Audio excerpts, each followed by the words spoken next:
likely here. From poverty, natural disaster, now political violence. Every report about Haiti has to include the line that it's the poorest country in the Western Hemisphere. But hold on for a second. Something's missing in this conversation, right? We need to be all thinking about the relationship of what we're calling poverty in Haiti and the relation to the richness of the rest of the world.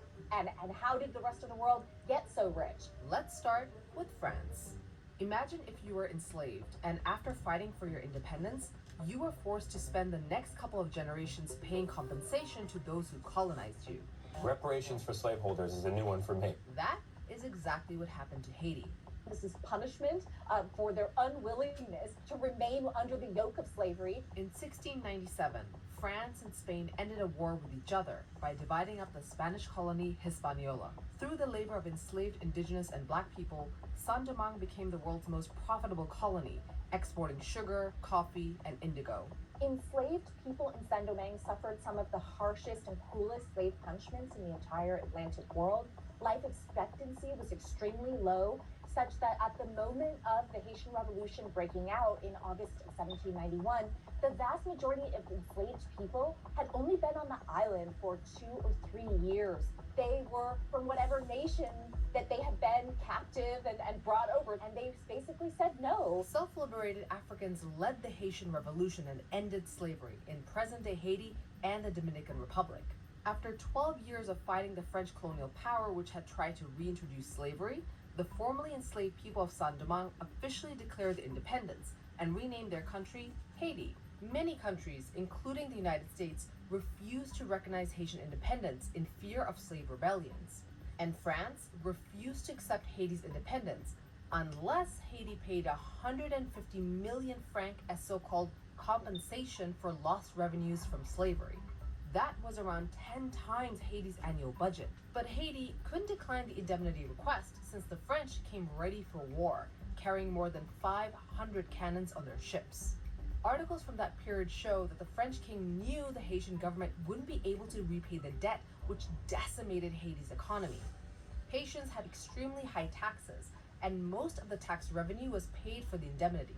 This left the education system, public infrastructures, and healthcare underdeveloped. Agricultural land was also depleted to grow cash crops that paid for the debt but couldn't feed the country. It took Haiti 122 years to pay off its debt and required taking high interest loans. It's a self-fulfilling prophecy to say that Haiti is poor and Haiti must be poor. And I think the better question whenever a people, an entire people, is characterized as poor with this word is to say, not why are they poor, but why aren't you?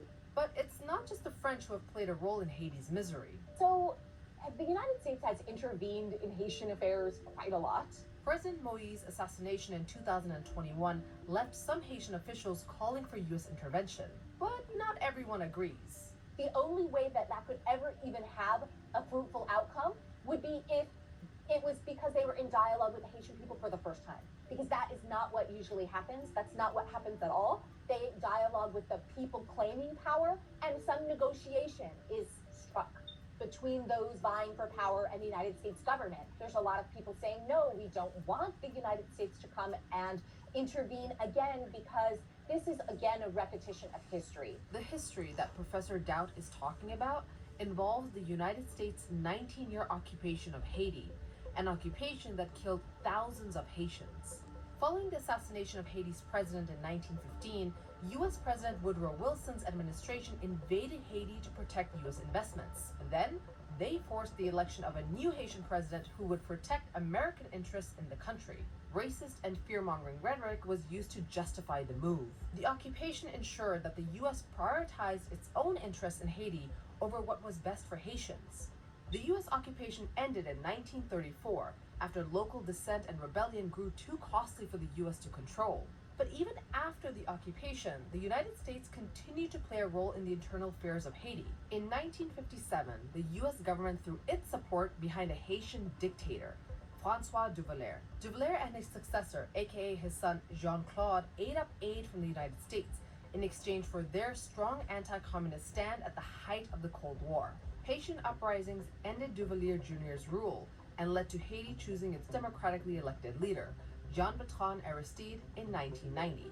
But within a year, Aristide's government was toppled by a coup. Not only was one of the leaders of the coup on the CIA's payroll, but the US had set up and funded the Haitian military and National Intelligence Service, which both played key roles in the coup. Ousted Aristide returned to his second presidency in 2001, and again was forced out of office by a coup that he claimed the US had orchestrated. And after that, President Obama's cabinet pressured a Haitian presidential candidate to withdraw in 2010. We see reports coming out of various civil society organizations saying that Haitians have lost faith in the electoral process because it doesn't reflect